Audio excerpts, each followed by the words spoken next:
Do you think it's what's more important, hiring for skill or hiring for culture fit? Skill or culture fit? Yeah. I'd say both. I mean, where we are, I used to, again, if you want to learn from all my mistakes, right, is I used to hire people that I would like, oh, this dude has potential or this woman has potential, right? And I like them and I see myself growing them because I was an underdog, right? I came from nothing and so I always kind of had this soft spot for like the potential. Yeah. Right. And it ended up being a weak spot for me because again, you might have a different structure inside of your company, but I don't got time to fucking train you. Right. Like I don't, right? And our director of construction operations doesn't either, right? We have a ton of jobs, a ton of revenue to manage, a ton of employees. I need you to come in with experience. We'll train you on our culture, on our jobs, on our processes, but you got to bring skills to the table. Right. And if you're not a good culture fit, like you just kind of become this like dead stop in the whole system of team and everything is systems and teams when you're dealing with large, systems, right? So, and you can be like culture's important. Culture fit's important. I mean, just look at like, I'll use a Buffalo Bills reference. The Buffalo Bills got rid of Diggs and now they look better than ever. And I think Diggs was a cancer on that team. I think he was a drain on Josh Allen and the rest of the team. And they get rid of him, and look, they seem like a lighter. I mean, they lost their first game the other day, but that aside, they seem like much lighter than they were. The vibe is good, right? So that can affect. So then it's got to be both. I don't know if it was a trick question, but for me, it's.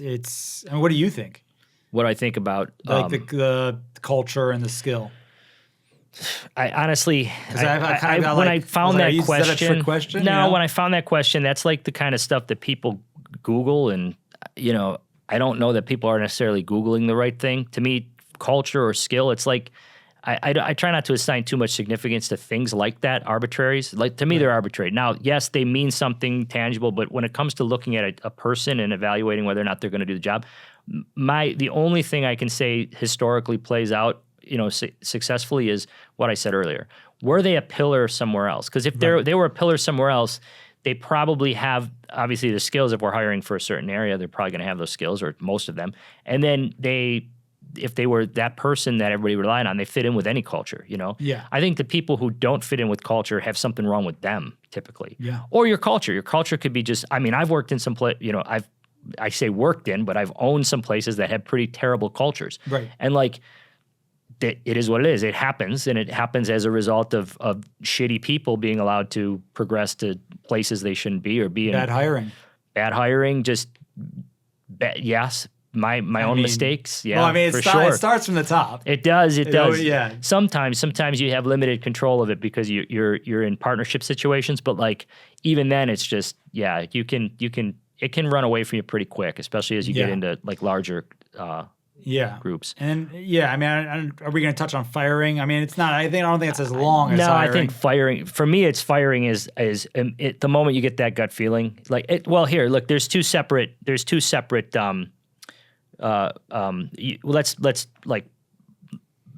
take it. Let's separate this into two different categories of company. Right. At the stage we're at right now, where you're like the 10 employee range, you have to behave a certain way. When you get into like where where everyone's not really a direct report to the owner. So for now, it's like a gut feeling thing, and I hate to say that, but it really is. Like the moment you get the gut feeling that they should be fired, you're 90% of the time you're right as an entrepreneur. Yeah. That's a 10. The data usually follows pretty immediately. Yeah, well, you should be basing it on some data. Yeah.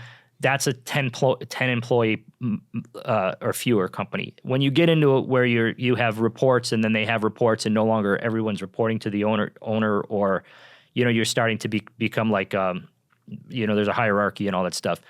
You can't, like, I almost never make that decision if they're not my direct report. So it has to be driven by data at that point. You have to have a clear, like, you have to have KPIs or some sort of benchmarks. So important, some kind of benchmark that you use to evaluate them because, when you're an entrepreneur, you as the owner, you can trust that your instincts align with the company's general direction mostly. Sometimes Yeah. some entrepreneurs are insane or idiots, and they're egomaniacs or something, and they would be, that's the exception. But the majority of entrepreneurs, they make a decision and their company's kind of lining up, the interests line up together. So they can kind of assume that if they're looking at somebody and saying, okay, this person needs to go, then probably they're right.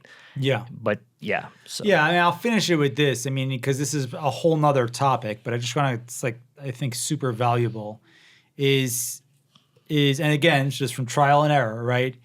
Every employee has to have an AOR, area of responsibility, right? Because they have an area of responsibility, then you can give them a KPI, key performance indicators, right, on what their performance is supposed to be. So if their area of responsibility as a project manager is timeline and budget and document management, whatever, right, you're able to make KPIs. Are you on time and are you on budget for your projects? And it's very simple, right? So feelings, like I think we are both very good at our gut, right? And sometimes you might not be there, right? And sometimes things could be going on in life, but to be able to have that data to make those decisions. If someone's job is to run a timeline and budget, and they're not on time and not on budget, right, they're not doing their job. Right. Yeah, you can. Yeah, and I would say one more thing that I actually like the more as I've been part of larger organizations too, that when companies grow and you're now. You can see where personalities fit in. So if the cleaner your data is and your reporting and your visibility of that is, the more fair things are too. And I'm a big believer in, just not being, in treating people proper and not getting rid of the wrong person because of somebody's personality. So I think that that's kind of the final thing. So I have a cool idea now that I want to ask. What is the dumbest thing that you've ever encountered? Because construction is wild. Oh man. So what is the dumbest shit you've ever encountered, like with regard to construction worker behavior?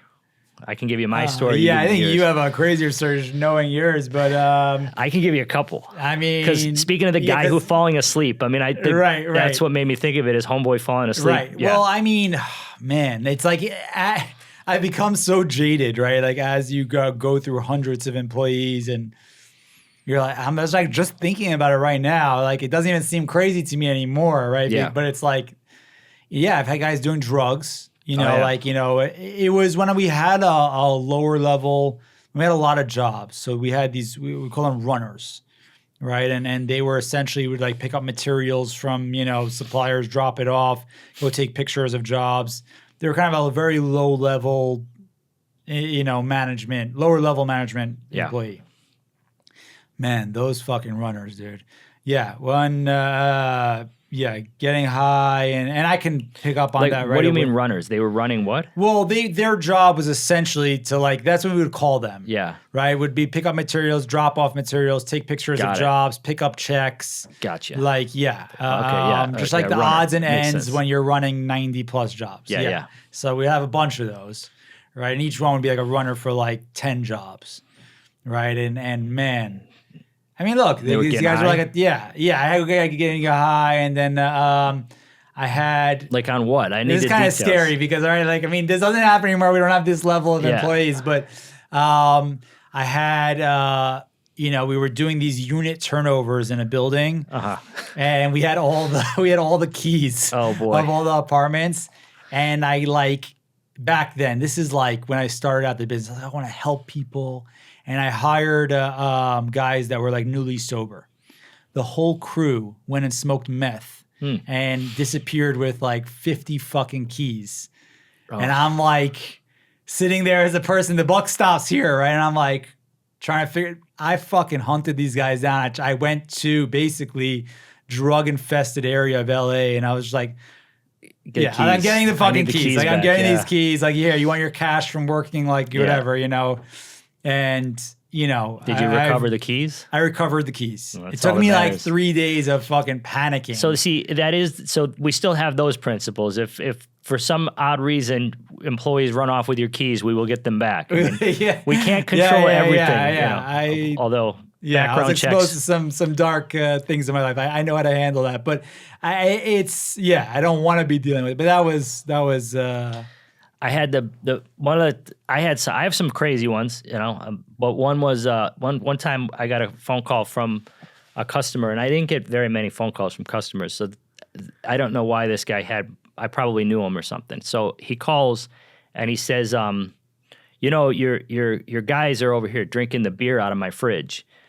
And in my younger years, I had a pretty good temper, so I like to defend my guys because they would never drink the beer out of your fridge, right? And I know this guy also was notorious, this customer, for trying to get free shit. So immediately my mind goes to he's trying to get something for free. Right. I've seen this hustle before, and I'm like, hey man, there's no way my guys are stealing your beer out of your fridge. I was like, this would never happen. My guys would never do that. You know what I mean? And I was probably a little bit more vocal than that. And and then the guy goes, oh yeah? He's like, okay, I'm gonna send you the video.